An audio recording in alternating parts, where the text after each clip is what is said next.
Si nous sommes réunis aujourd'hui, ce n'est pas pour cette date, mais nous savons que Jésus a été né. Mais cet après-midi, nous n'allons pas parler de la naissance physique de Jésus-Christ. Mais nous allons parler de la naissance spirituelle de Jésus. Alléluia. Amen. C'est pourquoi nous allons parler de des choses semblables. Des choses semblables. C'est comme moi et Pasteur Paul. Nous sommes des serviteurs de Dieu. Mais nous allons parler d'une chose qui est spirituelle et une chose qui est religieuse.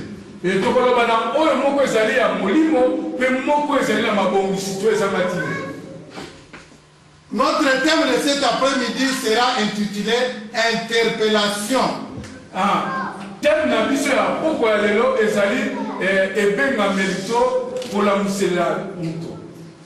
Interpeller, c'est-à-dire questionner sur une situation, questionner quelqu'un sur une situation. Interpeller l'ikoloba. Sur un projet de loi, un projet de réforme. Nous avons vu, on appelle des ministres au Parlement pour les interpeller, comment ils sont en train de juger leur ministère.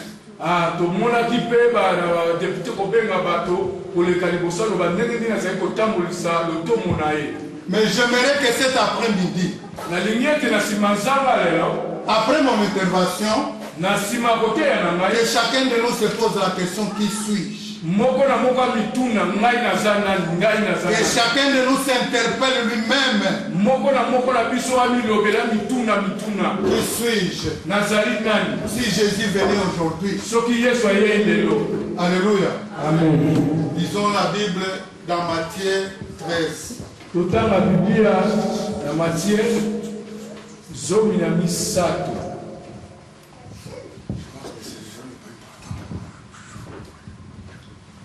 Matthieu 13, 24 à 30. Matthieu 24 à 30. Je lis au nom de Jésus.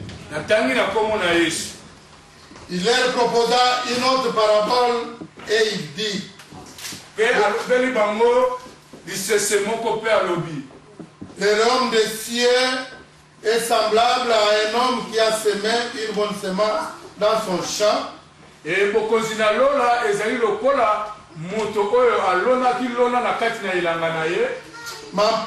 pendant que les gens dormaient,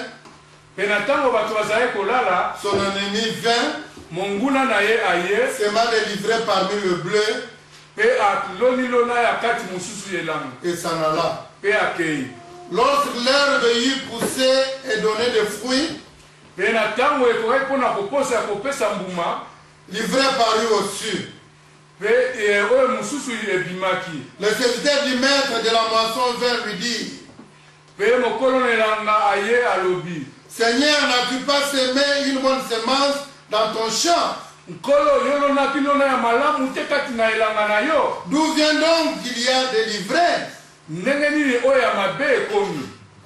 leur répondit: c'est un ennemi qui a fait cela. Et le serviteur lui dit: veut-on que nous allions l'arracher? Non, dit-il, de peur qu'en arrachant l'ivraie, vous ne déraciniez en même temps le blé.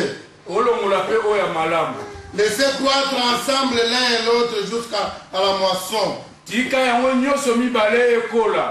à l'époque de la moisson, je dirais au moissonneur: arrachez d'abord l'ivraie et liez-la à gerbe pour la brûler, pour l'amener, mais amasser le blé dans mon grenier. Alléluia. Amen. Cet après-midi, nous ne voulons pas qu'on nous ramasse pour être brûlés. Mais nous voulons qu'on nous amasse pour être gardés dans des greniers. La portion des livres que nous venons de lire nous sert de base de parler d'un thème interpellation.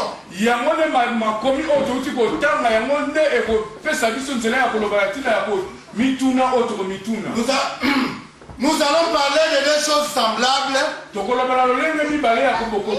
par leur couleur, par leur forme, par leur feuillage, et surtout quand ils sont jeunes.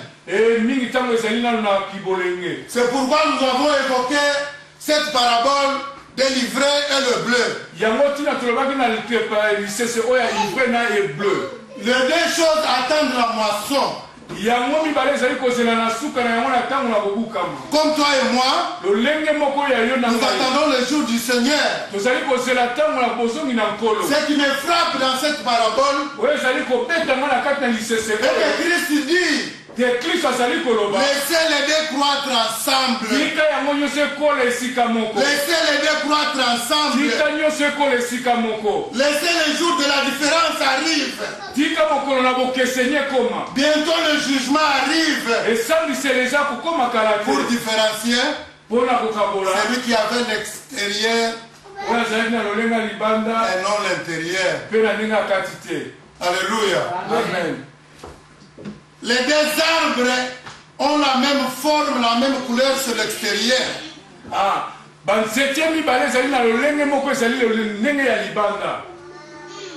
Mais Jésus dit: laissez jusqu'à la moisson les deux croître ensemble. Les jours arrivent qu'il aura la différence. Aujourd'hui, nous allons parler d'un spirituel et d'un religieux.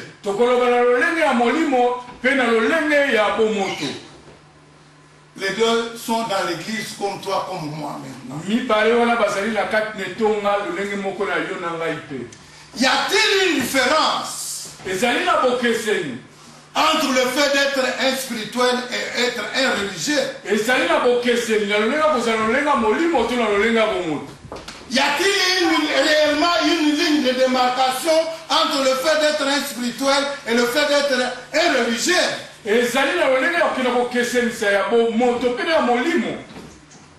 Moi je dirais non. Alléluia. Amen. Moi je dirais non.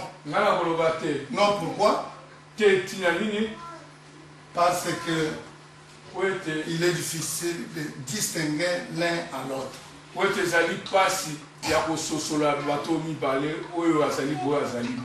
Si je vous demande, si je demande à chacun de nous de regarder son voisin sur les yeux,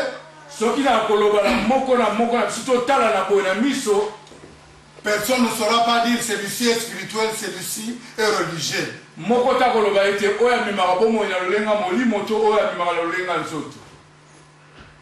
Je dirais non, pourquoi? Parce que les deux ont le nom de Dieu dans leur bouche.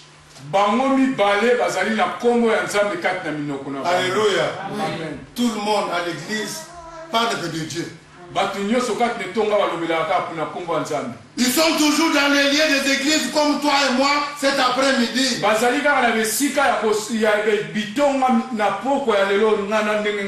Dimanche, ils n'oublient pas d'être à l'église. Mais avec des motifs différents. Alléluia. Amen. L'église, c'est comme un étang. Église, donc un lac. Il y a tout. Il y a des serpents, il y a des crocodiles, il y a des arbres, il y a des pirogues et des bateaux qui sont tombés là-bas. Il y a même des os et des personnes qui ont tombé là-bas. Mais il y a toujours les poissons. Alléluia. Amen. Les gens, les deux choses, les deux personnes, le religieux et le spirituel viennent à l'église. Mais chacun a un motif. Autre vient pour une couverture. Les gens parlent souvent de moi, je suis mauvais, je me couvre maintenant derrière l'église. Donc quand j'étais au Congo, on me disait que je suis un sorcier ici, je vais commencer à aller à l'église.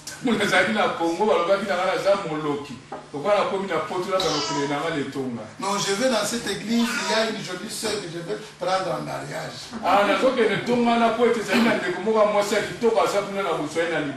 Puisque comme je suis ici, je pars la dire que je t'aime et demander sa main, il va dire mais toi tu ne pries pas.